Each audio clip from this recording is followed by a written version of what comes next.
Coloquei aqui para gravar. Bom, vamos voltar aí na nossa realidade, né? Nós temos o chamado PDCA.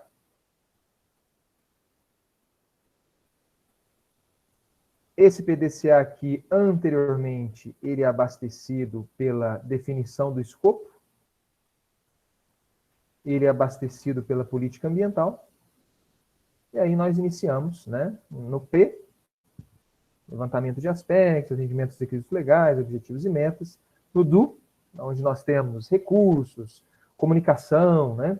E agora nós temos esses dois que são um pouco menores, que é o control, que nós vamos ver na aula de hoje, e o act, que é o agir corretivamente. Especificamente no act, e até no control, tem alguns conceitos aqui, né, a parte de auditoria e tal, que nós vamos ver a partir da semana que vem, porque existem normas específicas para esse tipo de ações. Tá? Então vamos lá. Bom, nessa etapa do control, né?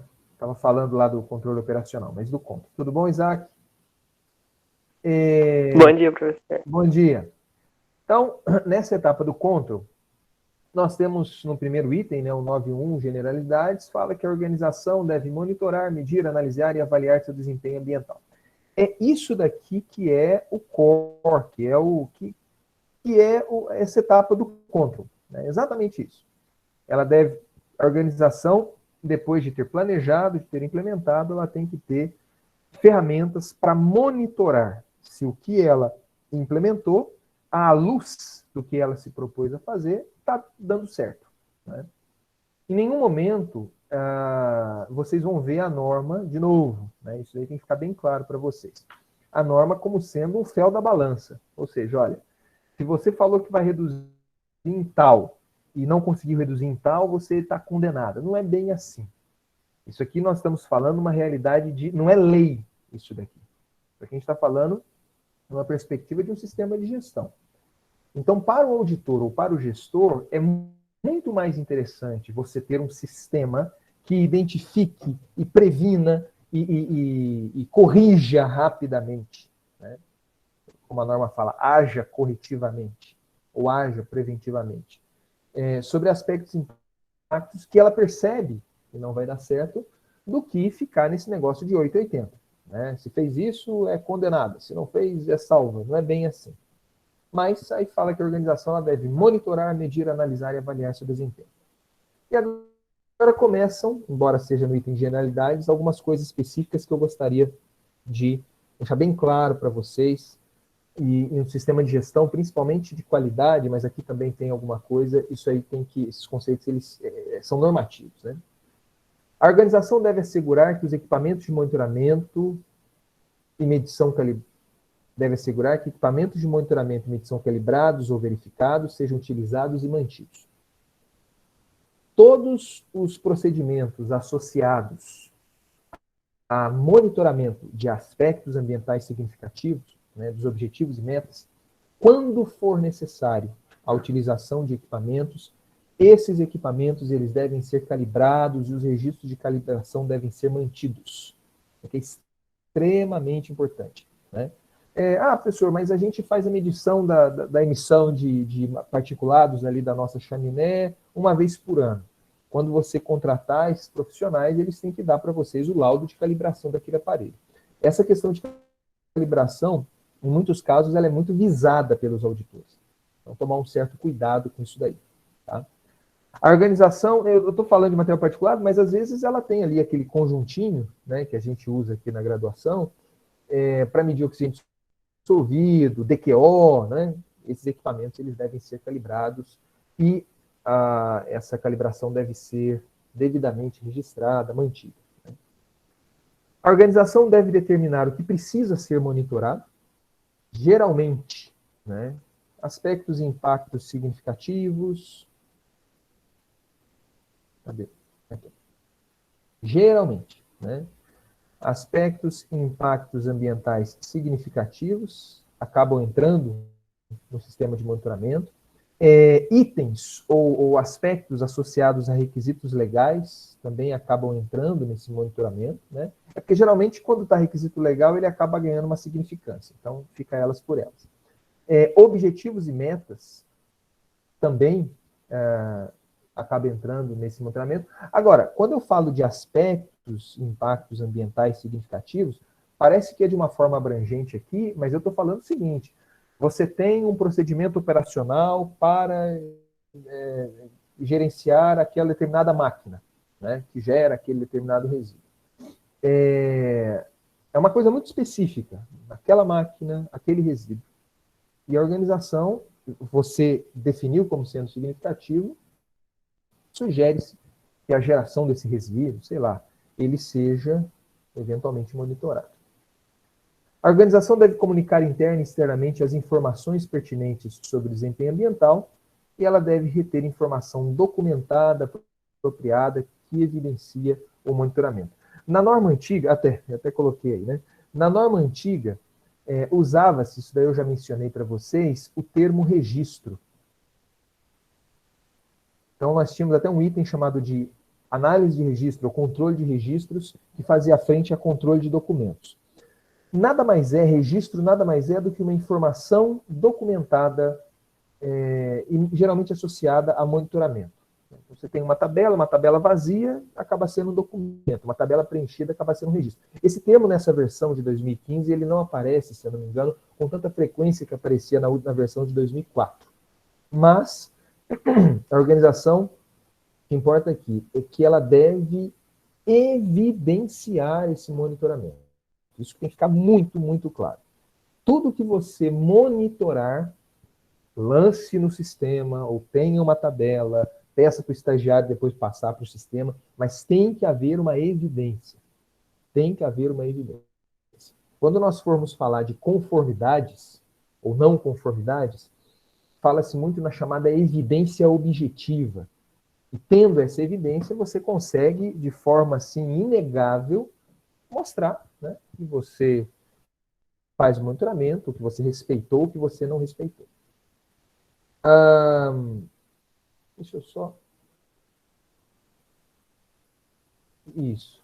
Por algum motivo aqui, acho que eu, sem querer, eu desliguei. Vamos voltar aqui então.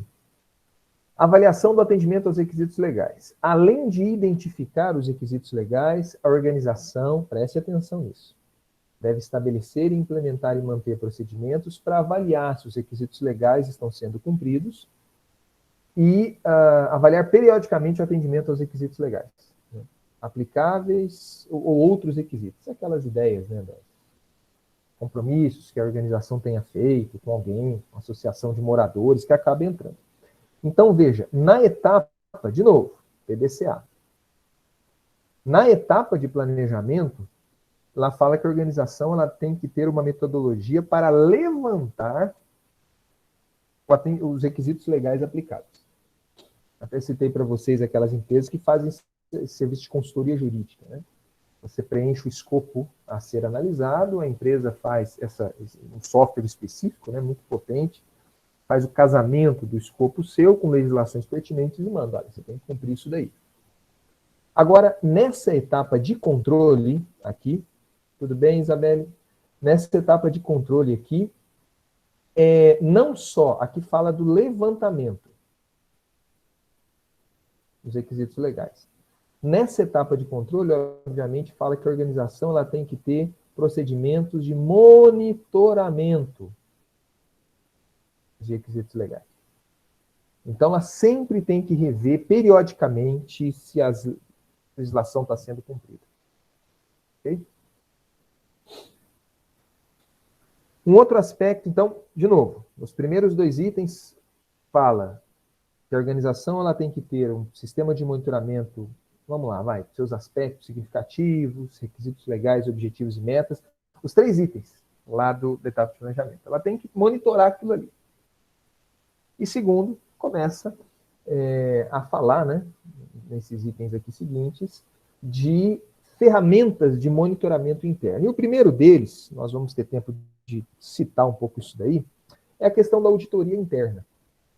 Então, a organização deve assegurar que as auditorias internas sejam conduzidas em intervalos planejados.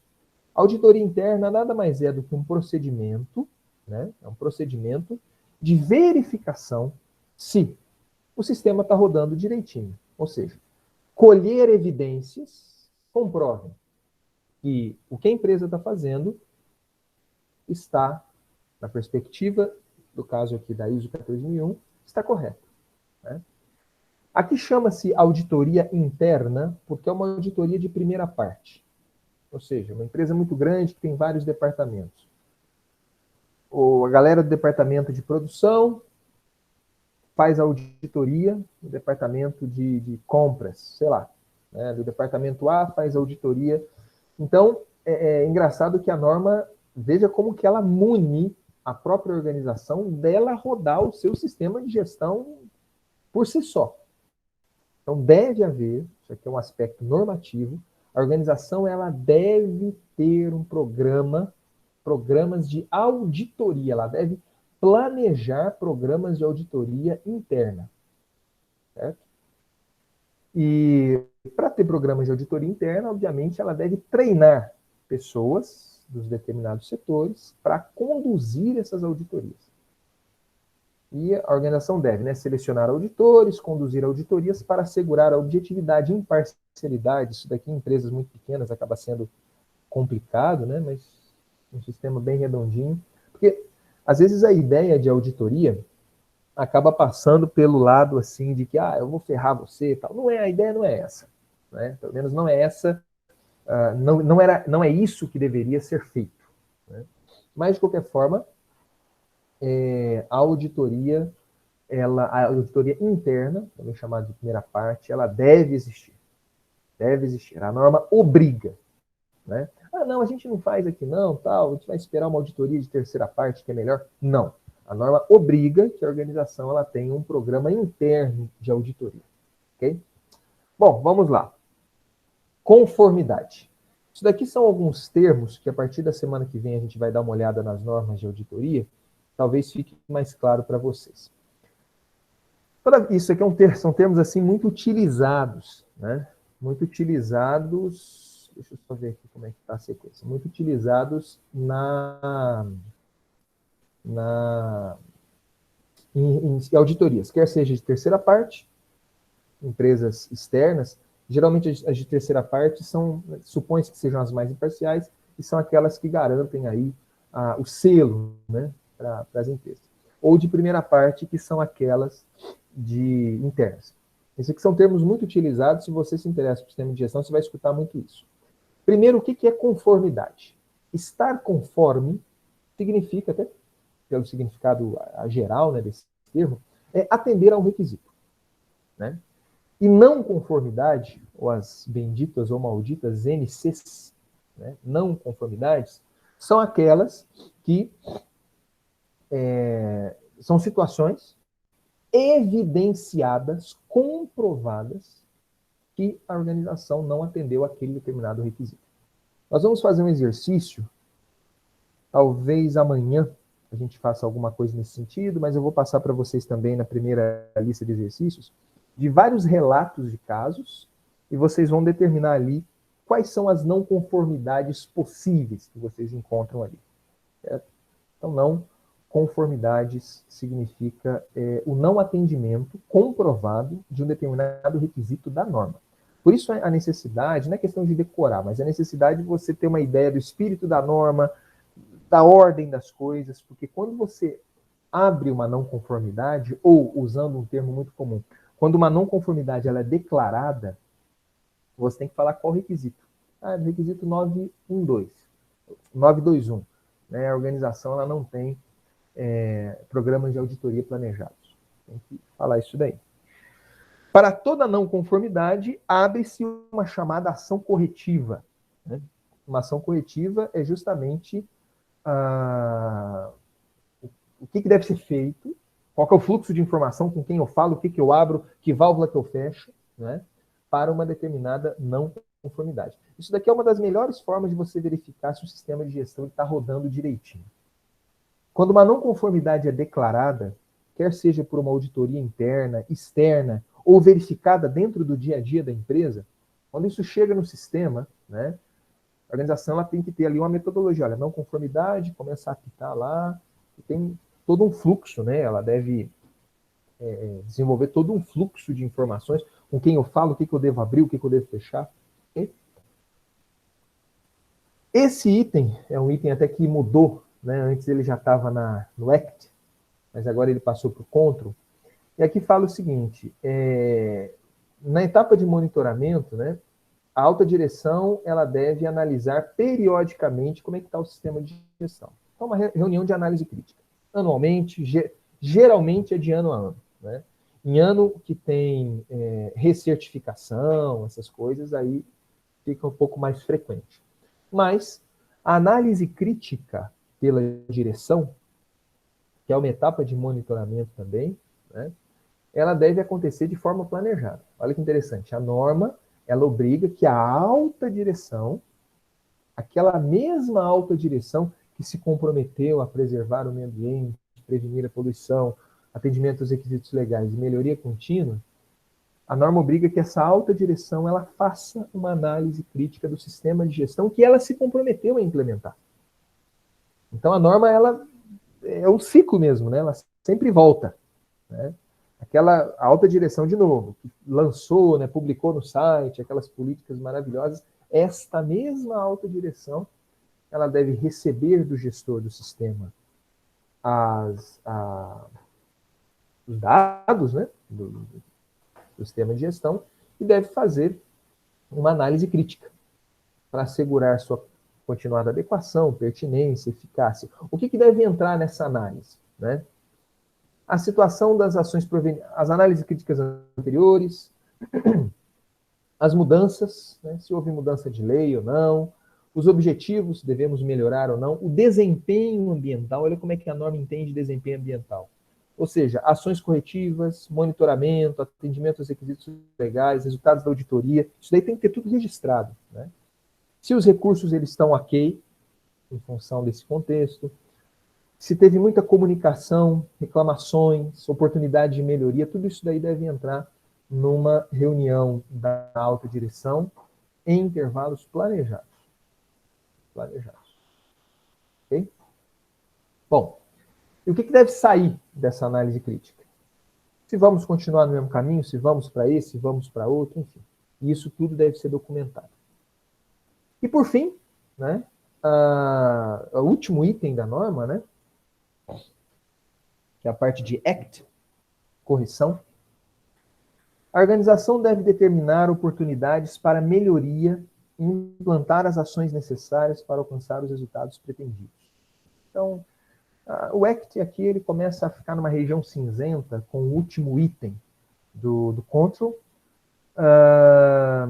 E, enfim, né, o ACT é bem parecido. É verificar, né, a organização ela tem que ter métodos para identificar não conformidades, corrigir não conformidades, investigar não conformidades. A gente vai apresentar algumas ferramentinhas de gestão para vocês na próxima aula, que mostra algumas ferramentas, né? Ishikawa, os 5 porquês, né? Que geralmente são utilizados, né, na gestão, independente se é gestão ambiental ou não, mas o objetivo é achar o que nós chamamos de causa raiz, ou seja, a raiz do problema. E aí você implantar uma ação nessa causa raiz, de modo que a não conformidade ela seja pela raiz banida. Né? Avaliar a necessidade de ações de preventivas, registrar os resultados, analisar as eficácias. Na verdade, o ACT, de novo, né, ele é muito parecido com o que foi determinado anteriormente, ali na alta direção, mas o que fala aqui é o seguinte, a organização ela tem que ter um procedimento para identificar essas não conformidades. Dentro desses procedimentos, né, nós temos a auditoria interna, um procedimento normativo até, mas a auditoria interna não é uma coisa que acontece sempre. 6 em 6 meses, ano em ano, talvez, né? Pelo menos uma vez por ano, ok. Mas aqui fala, nesse item ele é um pouco mais específico. Ele fala que a organização ela tem que ter um procedimento para identificar, não esperar na hora. Está vazando aqui esse resíduo radioativo, mas não tem problema. Daqui a 2 meses a gente tem uma auditoria interna e a organização ela tem que ter esses procedimentos para identificar e corrigir essas não conformidades. Não só identificar, como também corrigir. E muitas vezes, pessoal, essas ações corretivas, elas ficam dentro do próprio procedimento operacional, lá do item 8.1. Exemplo, você tem ali o monitoramento da estação de tratamento de efluentes. Aí você tem lá o procedimento, né, tudo, o controle operacional, né, olha, você tem que medir o oxigênio dissolvido de tanto em tanto tempo, ali do rio que fica embaixo ali da, né? Se esse oxigênio dissolvido ficar abaixo disso, você tem que comunicar ao seu gestor. Né? Acaba sendo uma não conformidade, um fluxo de informações. Okay? E é isso, pessoal. Fechando o ciclo, vamos fazer uma pequena lembrança aqui, o que tem nessas quatro etapas, certo? De novo, a primeira coisa que se faz para se implantar um sistema de gestão é o escopo. Determinar quais são as fronteiras, as unidades, o escopo do sistema de gestão. Né? E juntamente com esse escopo, logo depois, na verdade, né, um compromisso público feito pela alta direção de atender aí aos requisitos, a prevenção da poluição, né, da política ambiental. E aí depois nós entramos no ciclo PDCA. Vamos fazer um brainstorming aqui. De novo, né, nós já fizemos isso, mas não em todos. Nessa etapa de planejamento, o que tem que ser feito aqui, pessoal? Isabelle, ajuda a gente aí, por favor.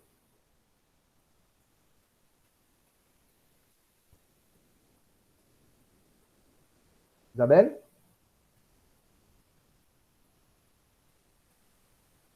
Laila?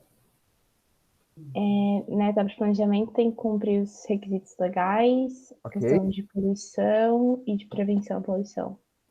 Requisitos legais. Não, na etapa de planejamento, o que tem que levantar aqui? Atende os requisitos legais, o que mais? Os impactos e significância deles. Ok, o que mais? E os objetivos, as metas, o que vai ser. Perfeito, objetivos e metas, exatamente. Nessa etapa de suporte e operação, ou seja, no DO, o que nós temos aí, Ana Carolina?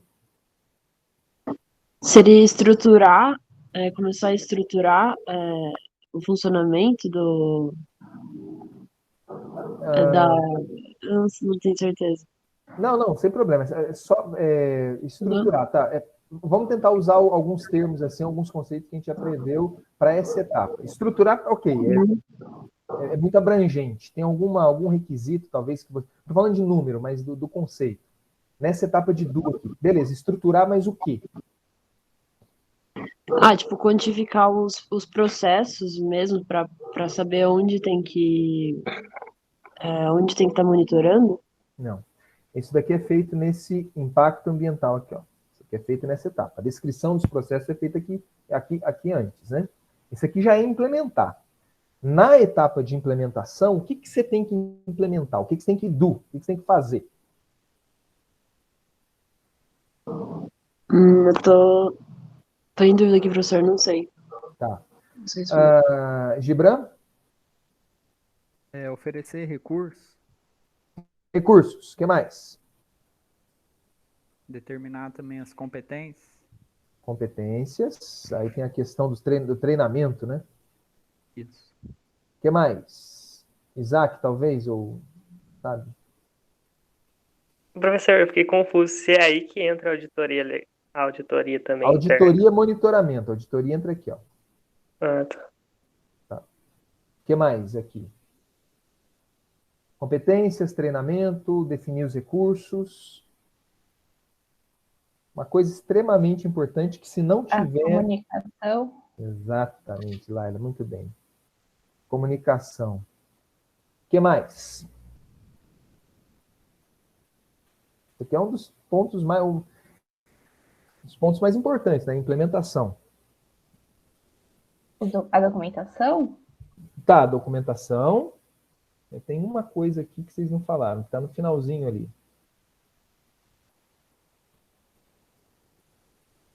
Nessa etapa, você identificou os aspectos impactos, você consegue pontuar na onde que está os significativos, né? Você levanta recursos para gerenciar e tal. Ação-resposta, é isso? Não. É a identificação das não conformidades? Não, está aqui embaixo. A identificação das não conformidades está aqui, na verdade, né? Não conformidades. Aqui está, pessoal, o chamado controle operacional. É o item lá 8.1. Isso aqui é não só em situações normais, mas em situações de emergência. Eu acho que o outro 8.2 que fala. Ou seja, você criar os procedimentos. É como fazer. É que vocês não podem esquecer. É a parte mais demorada, digamos assim, junto com o mapeamento dos recursos. Mapeamento do processo. Tá? É você criar. Imagina, você pega uma empresa que nem a Petrobras. Você criar procedimento associado ao aspecto significativo para quase tudo. Olha, aqui você tem que fazer isso, você tem que ler assim, você tem que marcar em tal tabela, qualquer coisa você tem que comunicar. É uma coisa meio complicada. Procedimento para calibrar equipamento, enfim. Procedimentos para você contratar fornecedores. Controle operacional, não se esqueçam disso. Bom, nessa etapa de avaliação de desempenho, sim, a gente tem que ter uma auditoria, né, os programas de auditoria. O que mais? Acabou de ver. Aí a gente tem que cumprir com os requisitos legais que a gente levantou, né? Não só as auditorias, mas tem que ter um monitoramento. Tem que ter um programa de monitoramento dos requisitos legais. E, além disso, você tem que ter programas de monitoramento do desempenho ambiental, né? Aspectos e impactos significativos. Quando eu falo programa, vocês têm que começar a entender a norma como sendo uma coisa em conjunto. Você ter, por exemplo, um documento escrito, uma folha de papel, um documento, né? Que fala ali, olha, aqui quem vai ser responsável por isso aqui, pela gestão de resíduos do restaurante da empresa, né? Quem que vai coletar os resíduos? Aqui a gente já está falando de responsabilidade, né? A pessoa que coletar o resíduo tem que ter um treinamento tal. Aqui a gente já está falando de treinamento e competência. Ela tem que pesar esse resíduo de tanto em tanto tempo e colocar. Aqui a gente já está falando de monitoramento. E ter esse documento em si é um controle operacional. Então, as coisas elas não são... Talvez a única etapa, pessoal, que seja assim, bem estanque, é a etapa de escopo, né, da política e planejamento. Monitoramento, ação e correção suporte à operação é uma coisa meio cinzento, né? Você consegue identificar o que cada uma dessas etapas faz, ou que ações associadas a cada uma dessas etapas, mas acaba, às vezes, em um documento você já mata aí uns 4 ou 5 requisitos. Certo? Então, aqui a gente tem nessa etapa a auditoria, o monitoramento, a empresa deve ter o monitoramento dos requisitos legais, o monitoramento do que ela chama de desempenho ambiental, né? E aqui também, nessa nova norma, eu até vou confirmar isso, mas na nova norma aqui, se eu não me engano, deve haver uma análise crítica da alta direção, né? E por fim, nessa etapa de ACT, aí acho que o Isaac, né, comentou, o Gibran, é o levantamento, a organização ela tem que ter um procedimento para levantamento de não conformidades.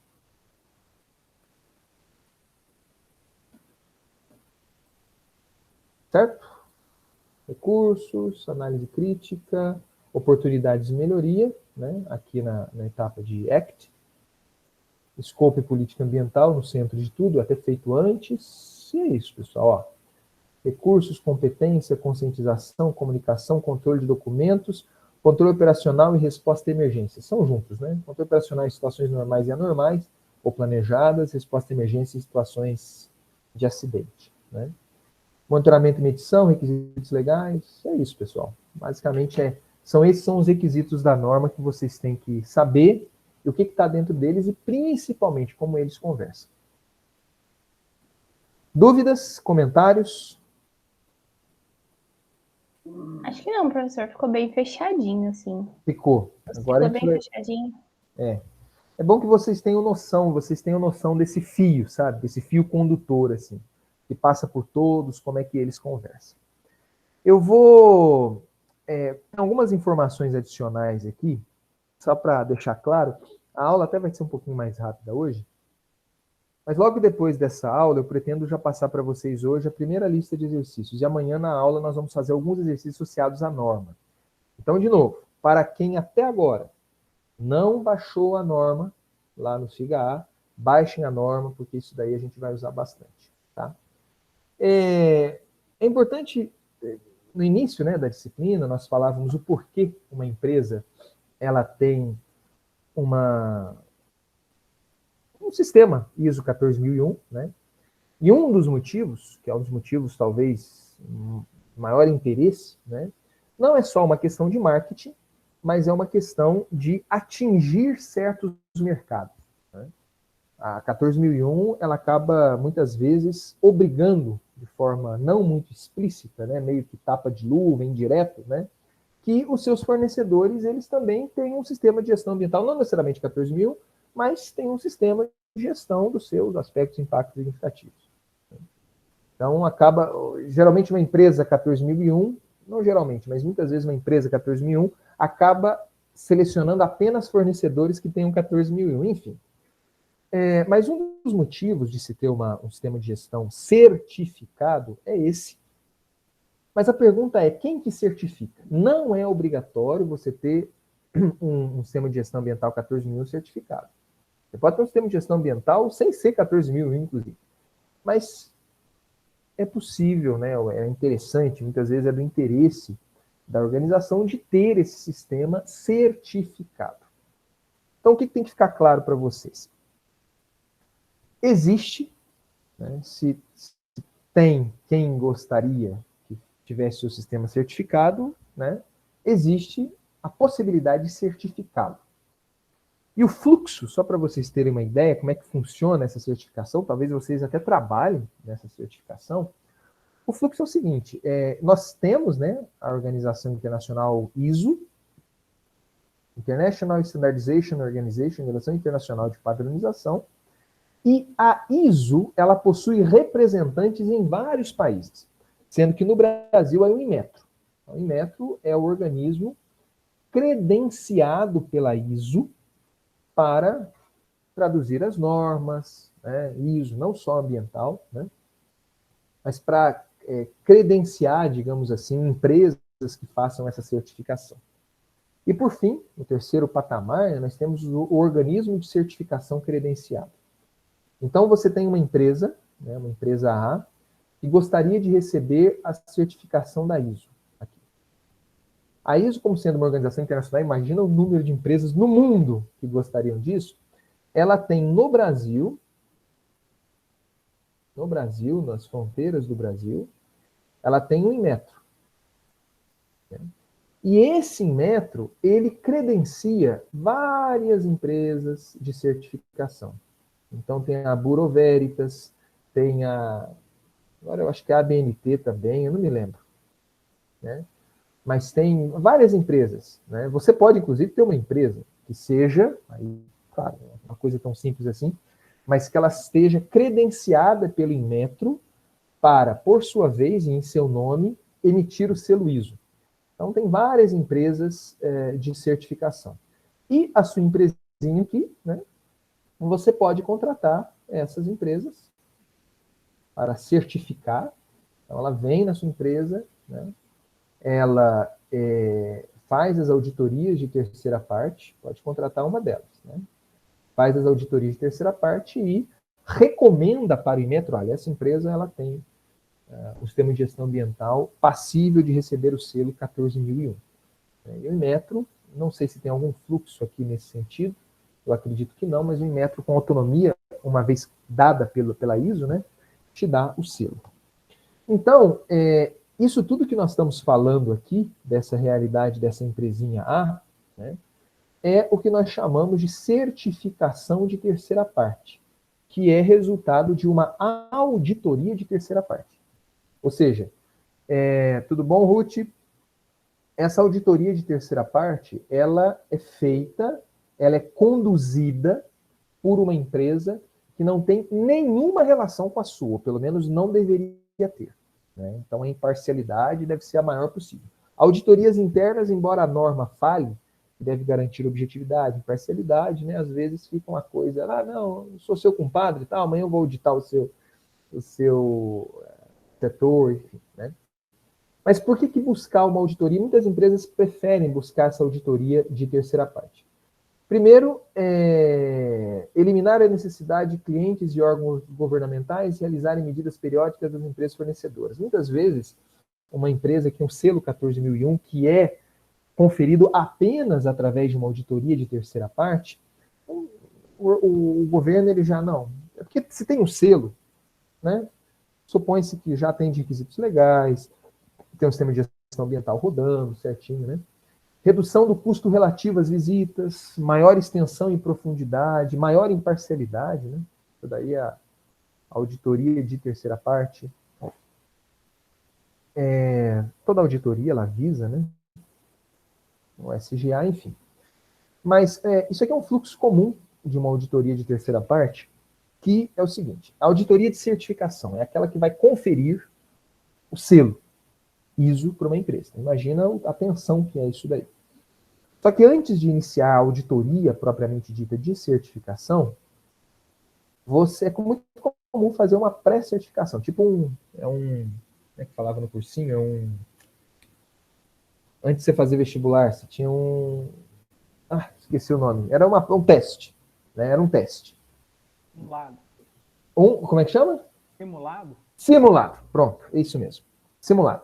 Então, se a auditoria de pré-certificação, você paga por isso, tá? A empresa paga por isso. É só para fazer um pente fino. Muitas vezes a pré-certificação acaba sendo uma auditoria mais documental. Manda para mim os documentos, né? E aí eu vejo se está tudo certo. Tal. A auditoria de certificação é aquela que confere o selo. E para manter a manutenção do selo, aí vai depender muito do contrato, do tipo da empresa, do tamanho da empresa, do que a empresa faz, né? De tanto em tanto tempo tem que fazer recertificar, digamos assim. Né? Vem a auditoria de terceira parte e faz a manutenção, né? Ver se o sistema está rodando direito ainda. Não é uma coisa barata. Empresas brasileiras não são obrigadas a ficar apenas, a serem certificadas, auditadas de terceira parte e, consequentemente, certificadas apenas por empresas brasileiras. Eu conheço empresas aqui que elas têm interesse, aí vai muito da estratégia, né? Que elas tinham interesse de atingir um nicho de mercado na Alemanha. Então, nada mais estratégico, se a empresa puder bancar, chama uma empresa da Alemanha. Chama uma empresa credenciada no órgão lá, em metro da Alemanha, para certificar a empresa brasileira. Nada mais justo que isso. Né? Ou pelo menos nada mais estratégico. Agora, são coisas assim que interferem. Ser auditor, né? Geralmente, para você ser auditor de certificação, né? Você tem que ter um curso de auditor líder, que não é uma coisa tão barata, né? Auditor líder. Principalmente na parte de direito ambiental, você tem que saber muito das leis, mas você pode se aplicar para isso, né? E sendo auditor líder, você pode se credenciar em uma dessas empresas aqui, para prestar serviços de auditoria. Quem gosta disso, né, gosta de processo e tal, vale muito a pena. Não é barato, muitas vezes. É bom que o auditor líder, é conveniente que o auditor líder ele já tenha uma experiência de empresa, de processo, né? Eu me lembro, eu fiz um curso de auditor interno, né? Eu não sou auditor líder, mas eu fiz um curso com uma dessas empresas certificadoras, e nessas empresas certificadoras você tem um pool de auditores, né? Então, auditores ali do setor de metalurgia e siderurgia, setor de petroquímica, né? Então, a empresa certificadora, ela acaba dividindo os auditores pelas experiências que eles têm, porque facilita muito, né, no processo.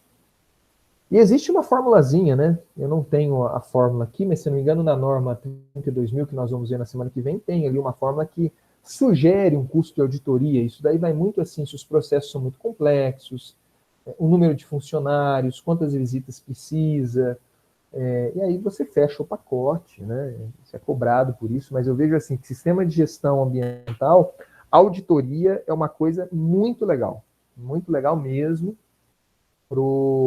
até o mercado, um possível mercado aí para vocês. Mas a minha sugestão é que vocês pensem nessa possibilidade depois de terem terem trabalhado um pouco, talvez, na empresa, né?